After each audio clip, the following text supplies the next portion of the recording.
Hello, students. I hope you all are fine and doing your work properly.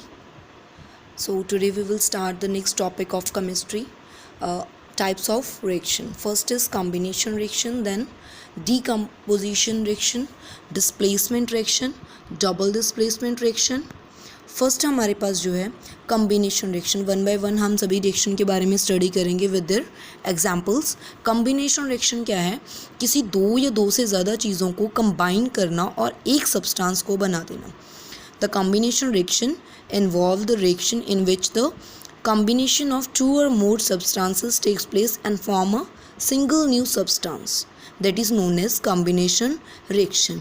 For example जैसे आपको दिया हुआ नीचे Mg क्या होता है? Magnesium plus oxygen. जब हम मैग्नीशियम रिबन को बर्न करेंगे with in the presence of air, so we will find magnesium oxide MgO. दो चीज़ें ली थी हमने, एक मैग्नीशियम लिया था, सेकेंड वन था ऑक्सीजन. इन दोनों चीज़ों को एडअप करने के बाद हमारे पास क्या बन रहा है? Product magnesium oxide. नेक्स्ट जो है कम्बिनेशन रिएक्शन, मतलब या तो दो एलिमेंट्स को मिलके बन सकती है, या फिर एक एलिमेंट और दूसरा क्या हो हमारे पास? कंपाउंड हो, या फिर दोनों के दोनों हमारे क्या हो? कंपाउंड. तो हम एक एक करके स्टडी करेंगे इनको. फर्स्ट जैसे है टू एलिमेंट्स को मिलाकर हम बना रहे हैं. टू एलिमेंट्स मतलब एक हाइड्रोजन ले लिया, उसको बर्न कर रहे हैं इन the presence of oxygen. Next क्या है? बनेगा हमारे पास वाटर बन जाएगा. हाइड्रोजन भी गैस है, दूसरी ऑक्सीजन गैस को लेकर क्या बन रहा है हमारे पास? Water in the liquid form. Next क्या है? Combination of hydrogen and chlorine, it form the hydrogen chloride. ये वो हाइड्रोजन है जो इंडस्ट्रीज़ में यूज़ कर रहे हैं. हाइड्रोजन क्लोराइड HCl जो एसिड यूज़ करते हैं, वो हाइड्रोजन प्लस क्लोरीन को मिलाकर बनेगा. फिर उसके बाद हमने रिएक्शन करवाने के बाद इनको क्या कर देना? बैलेंस कर देना. जैसे H2 क्या था? दो हैं, क्लोरीन भी दो थे, तो हम इसके आगे क्या लगा देंगे? 2. इसमें भी जैसे H2 एंड ऑक्सीजन के दो मॉलिक्यूल्स, मतलब एक सिंगल ऑक्सीजन एटमॉस्फेयर में स्टेबल नहीं होता, सो इसलिए हम इसको दो में लेंगे. नेक्स्ट क्या है? दो चाहिए थे हमने H2 और इसके साथ आगे क्या लगा देंगे? 2 लगा देंगे. हाइड्रोजन भी 4 हो गया. यहाँ पे हाइड्रोजन 4 होने की वजह से यहाँ पे हमने क्या करना पड़ेगा? हमें इसके आगे भी 2 लगा देंगे. ठीक है. नेक्स्ट क्या है हमारा? An element and a compound. एक एलिमेंट ले रहे हैं, दूसरा क्या ले रहे हैं? कंपाउंड. इसमें जैसे कार्बन मोनोऑक्साइड है. कार्बन मोनोऑक्साइड क्या है हमारा? कंपाउंड है, और ऑक्सीजन क्या है हमारा? एलिमेंट. इन दोनों को मिलाकर हमारे पास क्या बनेगा? Carbon dioxide. तो इसमें भी क्या था? C कितने हैं? 2. ऑक्सीजन कितने थे? 2 थे. पर दूसरी तरफ हमारे पास कितने थे? 3. उन दोनों के आगे 2 लगा के हम इसको कंप्लीट कर देंगे, बैलेंस कर देंगे. नेक्स्ट क्या है? Sulphur dioxide. सल्फर डाइऑक्साइड मतलब 2 ऑक्सीजन के मॉलिक्यूल SO2 प्लस ऑक्सीजन क्या बनेगा हमारे पास? Sulphur trioxide. मतलब 3 ऑक्साइड के, ऑक्सीजन के 3 एलिमेंट्स लेंगे, 3 लेंगे हम मॉलिक्यूल्स. 2 × SO3 trioxide. ये भी किसकी फॉर्म में होगा? गैस की फॉर्म में. नेक्स्ट क्या है हमारा? थर्ड टाइप रह गया, दो कंपाउंड्स को मिलाकर बन रहा है. ये इंटरेस्टिंग है. इसमें क्या है? हम दो कंपाउंड्स को लेके कर रहे हैं. कोई भी दो कंपाउंड हो सकते हैं. जैसे वाटर में भी क्या है? H है, हाइड्रोजन है, एंड क्या प्रेजेंट है इसके साथ में? ऑक्सीजन. दूसरे में क्या है? कैल्शियम ऑक्साइड, मतलब एक कैल्शियम है, एक क्या है दूसरा? ऑक्साइड. इन दोनों को जब हम ऐड कर रहे हैं तो हमारे पास क्या बनता है? Calcium hydro oxide. उसको हमारा कॉमन नेम क्या होता है? स्लेक्ट लाइम बनता है. कैल्शियम हाइड्रो ऑक्साइड जो नेम है वो न्यूमेरिकल नेम इसका है. इसको जैसे ये कैल्शियम है, ऑक्साइड, हाइड्रोजन और ऑक्सीजन को मिलाकर बन रहा है हाइड्रो ऑक्साइड. ये नेमिंग रिएक्शंस, अब नेम आप सीखोगे बाद में, नेक्स्ट चैप्टर में हम स्टडी करेंगे इसको नेम कैसे करना होता है. कैल्शियम हाइड्रो ऑक्साइड, इनका कॉमन नेम क्या है? लाइम वाटर भी कह सकते हैं या स्लेक्ट लाइम, और इसको कैल्शियम ऑक्साइड को क्विक लाइम भी बोलते हैं. अगर इसकी फर्दर हम एक एक्टिविटी करके देखते हैं. टेस्ट ट्यूब में पहले हम क्या करेंगे? कैल्शियम ऑक्साइड जो है, क्विकलाइन जो है हमारा, उसको ऐड कर देंगे। उसमें क्या डालेंगे हम, वाटर डाल देंगे, तो हमारे पास क्या बनेगा, कैल्शियम हाइड्रोक्साइड बन जाएगा। ये जो हाइड्रोक्साइड है, स्लेट लाइम जो बना है हमारा, वाइट वॉशिंग के पर्पस के लिए यूज़ करते हैं हम इसको। वो कैसे करते हैं हम, देखो इसको, जो कैल्शियम हाइड्रोक्साइड है वो जो एटमॉस्फेयर में कार्बन डाइऑक्साइड प्रेजेंट होती है, इसके साथ रिएक्शन करवा के देखते हैं। कार्बन डाइऑक्साइड प्रेजेंट होती है जो एयर में, तो इसके साथ मिलके एक प्रोडक्ट बनेगा नेक्स्ट, कैल्शियम कार्बोनेट। इसकी वजह से जो थोड़े दिनों के बाद, 2-3 दिन के बाद, जब ये रिएक्शन पूरी कंप्लीट हो जाएगी, उसके बाद क्या होगा, जब ये हमारा कैल्शियम कार्बोनेट बन जाएगा, तो हमारा जो वाइट वॉश करने के बाद जो शाइन आती है वॉल्स के ऊपर, जो वो कैल्शियम कार्बोनेट की वजह से ही आएगी। और साथ में हमारे पास प्रोडक्ट में क्या निकलेगा, वाटर। अमोनिया गैस को अगर हम HCl के साथ करवाएंगे रिएक्ट, दोनों के दोनों क्या है, गैस है, इन दोनों को रिएक्ट करवाने के बाद हमारे पास क्या बनेगा, अमोनियम क्लोराइड। नेक्स्ट हम स्टडी करेंगे ये क्या है, अमोनियम क्लोराइड की सॉलिड कलर के बनेंगे, फ्यूम्स निकलेंगे, वाइट कलर के फ्यूम्स आएंगे बाहर जब इनको हम ऐड करेंगे। तो नेक्स्ट हम स्टडी करेंगे exothermic reaction and endothermic reaction. I hope you all know about this exothermic and endothermic reaction.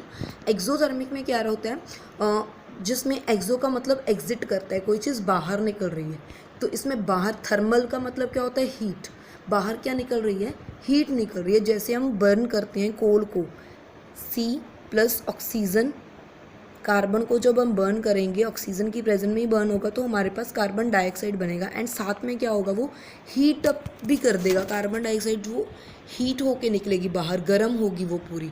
ये क्या है, हमारी एक्सोथर्मिक रिएक्शन। नेक्स्ट क्या है हमारा, एंडोथर्मिक रिएक्शन। एंडोथर्मिक रिएक्शन में क्या होता है, chemical reaction in which, endo मतलब अंदर आ रही है कोई चीज़, हीट को इसमें एब्जॉर्ब करते हैं, हीट लेके फिर रिएक्शन होती है, तो इसमें हम माइनस करके हीट लिख सकते हैं, या फिर यहाँ पे हम प्लस हीट लिखेंगे रिएक्टेंट वाली साइड में, कि हम ये भी ले रहे हैं, नाइट्रोजन भी ले रहे हैं, ऑक्सीजन भी ले रहे हैं, साथ साथ में क्या ले रहे हैं, हीट ले रहे हैं। इनको मिलाकर हमारे पास नाइट्रोजन ऑक्साइड बन रहा है। नेक्स्ट क्या है, कार्बन को वाटर के साथ कंबाइन करके carbon monoxide and hydrogen gas निकलेगी बाहर, और हीट हम एब्जॉर्ब करेंगे इसमें भी। ये क्या है, हमारी एंडोथर्मिक रिएक्शन। नेक्स्ट है हमारी डीकम्पोजिशन रिएक्शन। ये बिल्कुल ऑपोजिट है उसकी कॉम्बिनेशन रिएक्शन की। उसमें क्या था, एक या एक से ज़्यादा, मतलब 2 या 2 से ज़्यादा कंपाउंड्स या एलिमेंट्स कंबाइन होके एक प्रोडक्ट बना रहा था। इसमें क्या है, 2 या जो हमारा कंपाउंड बना हुआ है ऑलरेडी, उसको हम क्या करेंगे, ब्रेक करेंगे 2 या 2 से ज़्यादा सब्सटेंसेस में। तो ब्रेक करने के लिए हमें एनर्जी भी चाहिए, तो एनर्जी किस फॉर्म में हो सकती है, लाइट की फॉर्म में भी हम ले सकते हैं, हीट की फॉर्म में भी ले सकते हैं। कोई कंपाउंड है, जैसे उसको हीट किया तो वो ब्रेक डाउन हो रहा है। नेक्स्ट क्या है, लाइट की फॉर्म में भी हो सकता है, या फिर इलेक्ट्रिसिटी की फॉर्म में। हम एक एक करके इनको स्टडी करेंगे। सबसे पहले हम स्टडी करेंगे थर्मल डिकम्पोजिशन रिएक्शन, मतलब जिसमें हम सप्लाई कर रहे हैं हीट एनर्जी को। फर्स्ट एग्जांपल हम ले रहे हैं hydrated ferrous sulphate 7H2O, water के मतलब क्रिस्टल वाटर है ये, साथ में इसके साथ मतलब ये क्या है, हमारा क्रिस्टल की फॉर्म में है। फेरस जो सल्फेट प्रेजेंट है वो किसकी फॉर्म में है, क्रिस्टल्स की फॉर्म में, छोटे छोटे टुकड़ों की फॉर्म में प्रेजेंट है वो, clear crystal of green colour. जब हम इसको हीट करेंगे तो पहले इसका कलर नोट करना है, हमने रिएक्टिविटी भी कर सकते हैं हम इसके। हीट करने से पहले इसका कलर ऑब्जर्व करेंगे, वो क्या होगा, ग्रीन कलर का होगा। जब हम इसको हीट प्रोवाइड कर देंगे, बर्न करना स्टार्ट करेंगे, जैसे ही बर्नर टेस्ट ट्यूब लेंगे, टेस्ट ट्यूब में हम फेरस सल्फेट को डाल देंगे, तो हम क्या करेंगे, उस टेस्ट ट्यूब को पकड़ के हीट करना स्टार्ट कर देंगे बर्नर के ऊपर रख के। जो जैसे ही हम हीट करना स्टार्ट करेंगे तो उसका जो कलर है वो चेंज होना स्टार्ट हो जाएगा। चेंज होके वो कैसा आएगा colour, yellow, light yellow colour का कलर आ रहा है। वो किसकी वजह से, फेरिक ऑक्साइड की वजह से। तो और एक स्मेल भी आएगी बर्निंग ऑफ सल्फ़र की, जैसे वो सल्फ़र की स्मेल जो आ रही है वो किसकी वजह से आ रही है, सल्फ़र डाइऑक्साइड जो उस रिएक्शन में प्रेजेंट हो रहा है, रिएक्शन होने के बाद हमारे पास प्रोडक्ट में आ रहा है sulphur dioxide and sulphur trioxide. इसकी वजह से हमारे पास जो है स्मेल आएगी, इसकी सल्फ़र की स्मेल आएगी, बर्निंग स्मेल आएगी उसकी। तो ये हमारी रिएक्शन कंप्लीट हो जाएगी। इसमें क्या हो रहा है, हीट देने के बाद हमारे पास जो है उसका कलर भी चेंज हो रहा है और दूसरा क्या हो रहा है, हमारे पास स्मेल भी बाहर आ रही है। नेक्स्ट हम इसके 1-2 एग्जाम्पल और करेंगे। नेक्स्ट इसमें क्या करेंगे, लेड नाइट्रेट लेंगे। लेड नाइट्रेट मतलब हमारे पास ये एक कंपाउंड है, हमारे पास सॉलिड कंपाउंड था, इसको हमने हीट जैसी किया तो हमारे पास कितने प्रोडक्ट आ गए, 1, 2 एंड 3। मतलब ये डिवाइड हो गया, एक से बनकर, मतलब एक को जब हम हीट कर रहे हैं तो ये टुकड़ों में डिवाइड हो रहा है। ये हमारे पास क्या बनेगा, लेड ऑक्साइड। जब हम इसको हीट करेंगे तो इसमें क्या चेंजेस आएंगे, एक तो क्रैकिंग साउंड प्रोड्यूस होगी, जैसे कि हम छोटे छोटे क्रैकर्स को बर्न करते हैं वैसी की वैसी साउंड प्रोड्यूस होगी एंड ब्राउन कलर के फ्यूम्स बाहर निकलेंगे। ये हम लैब में कर सकते हैं। इसको ट्यूब में डाल के, टेस्ट सॉलिड है, इसको टेस्ट ट्यूब में डालेंगे, फिर उसके बाद हीट देना स्टार्ट करेंगे। जैसे ही इसका कलर ब्राउन में होना स्टार्ट हो जाएगा एंड ब्राउन कलर के फ्यूम्स बाहर आएंगे नाइट्रोजन डाइऑक्साइड की फॉर्म में एंड छोटी छोटी आवाज़ें आने स्टार्ट हो जाएंगी, जैसे क्रैकिंग साउंड्स आती हैं। नेक्स्ट है इलेक्ट्रोलिसिस डिकम्पोजिशन रिएक्शन। इसमें हम क्या करेंगे, करंट को पास करेंगे। करंट को पास करने के लिए हमारे पास क्या होना चाहिए, एक positive terminal and negative terminal. Positive terminal anode लेंगे और एक कैथोड लेंगे। जैसे हम वाटर की कर रहे हैं, वाटर को जैसे हम इलेक्ट्रिकल करंट के थ्रू पास आउट करेंगे तो हमारे पास क्या बन जाएगा, हाइड्रोजन एंड ऑक्सीजन। ये क्या है, इसको हम क्या बोलेंगे, इस प्रोसेस को इलेक्ट्रोलिसिस ऑफ वाटर। जैसे हम हीट मतलब करंट के थ्रू पास आउट करेंगे वाटर को तो this process is known as electrolysis of water. इसको करने के लिए हम एक बैटरी एनोड एंड कैथोड लेंगे, वाटर में रख देंगे उसको एंड उसको एक बैटरी के साथ कंबाइन कर देंगे। जैसे ही हम उसको बैटरी के साथ कनेक्ट करेंगे तो करंट है जो फ्लो करना स्टार्ट कर देगा और जो वाटर है हमारा H2 एंड ऑक्सीजन में कन्वर्ट होना स्टार्ट हो जाएगा, जैसे उसको प्रॉपर सप्लाई मिलेगी करंट की। और हम नेक्स्ट एग्जांपल ले सकते हैं, जैसे NaCl सोडियम क्लोराइड है जो मोल्टन स्टेट में हमारे पास प्रेजेंट है, उसके बीच में हम करंट जैसी फ्लो करेंगे तो हमारा वो सोडियम एंड क्लोरीन में कन्वर्ट हो जाएगा 2 पार्ट्स में। जैसे एक क्या बन रहा है, सोडियम बन रहा है, दूसरा क्या बनेगा, हमारे पास क्लोरीन फॉर्मेशन हो जाएगी जैसे हम करंट के थ्रू पास करेंगे। नेक्स्ट हम स्टडी करेंगे decomposition in the presence of sunlight. एक टाइप का रह गया था लाइट के प्रेजेंस में, वो हम करेंगे अब। इसमें क्या लेंगे हम, सिल्वर क्लोराइड को। पहले ये क्या होता है, वाइट कलर का सब्सटेंस है, सॉलिड की फॉर्म में होता है ये।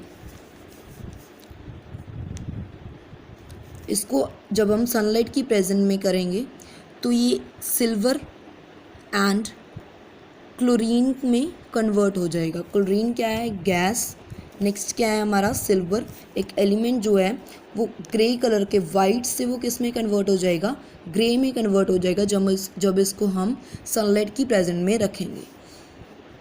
नेक्स्ट इसके कुछ एडवांटेजेस हैं डिकम्पोजिशन जो रिएक्शन होती है। एक तो हम इसके एडवांटेजेस क्या होंगे, फर्स्ट क्या है इसकी advantage, extraction of metal. Next क्या है, isolation of some non metals and digestion of food.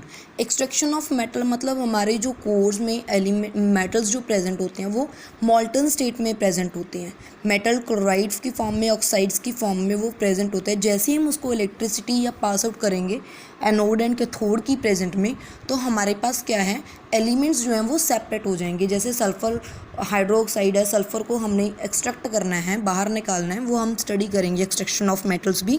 Next हमारे मेटल एंड नॉन मेटल के चैप्टर में है। तो हम उसके जो कंपाउंड है, कंपाउंड से मेटल्स को अलग करना है, कैसे करेंगे वो मेटल की इसकी वजह से करते हैं, वो डिकम्पोजिशन रिएक्शन की वजह से ही होगा। नेक्स्ट क्या है, आइसोलेशन ऑफ सम मेटल्स। ये हम इलेक्ट्रोलिसिस के प्रोसेस के थ्रू करेंगे। जैसे हम इलेक्ट्रिसिटी पास आउट करेंगे वाटर में, उसके थ्रू करके हम इसको आइसोलेट कर सकते हैं नॉन मेटल्स को, वो हम इसकी डिटेल में स्टडी करेंगे। सारा एक्सट्रैक्शन वाले टॉपिक में कंप्लीट हो जाएगा ये। जैसे डाइजेशन ऑफ फूड, जो हमारा फूड है वो हम कंपाउंड की फॉर्म में हम लेते हैं, हम उसको ब्रेक डाउन करना छोटे पार्ट्स में, वो सारा किसके थ्रू होता है, डीकम्पोजिशन रिएक्शन के थ्रू होता है। Digestion of food is very important example of decomposition reaction in our body. For example starch which we take in the form of food is like, जैसे राइस वगैरह है, wheat, potato, वो हम starch की form में हम अंदर लेते हैं, बट वो क्या करेगी, हमारी बॉडी जो है उसको डीकम्पोज हो जाएगा एंड सिंपल शुगर में कन्वर्ट हो जाएगा। जो हमारी स्टार्च की फॉर्म में ले रहे हैं, स्टार्च किस में कन्वर्ट हो जाएगा, ग्लूकोज की फॉर्म में कन्वर्ट हो जाएगा। एंड देन जो प्रोटीन हम हमारी बॉडी में लेते हैं वो किस में कन्वर्ट हो जाएंगे, अमीनो एसिड्स में कन्वर्ट हो जाएंगे। एंड फिर उसके बाद वो हमारे यूज़ में आएंगे। ऐसे डायरेक्ट जो प्रोटीन हम शुगर हम ले लेते हैं वो डायरेक्ट यूज़ में नहीं आता, डिकम्पोज होने के बाद वो हमारे यूज़ में आएगा। फिर उसको अमीनो एसिड की फॉर्म में प्रोटीन्स को हम यूटिलाइज़ करेंगे हमारी बॉडी में। Okay, enough for today. Next जो रिएक्शंस हमारी 2 टाइप की बची हैं वो कल स्टडी करेंगे नेक्स्ट टॉपिक में। Okay, thank you so much.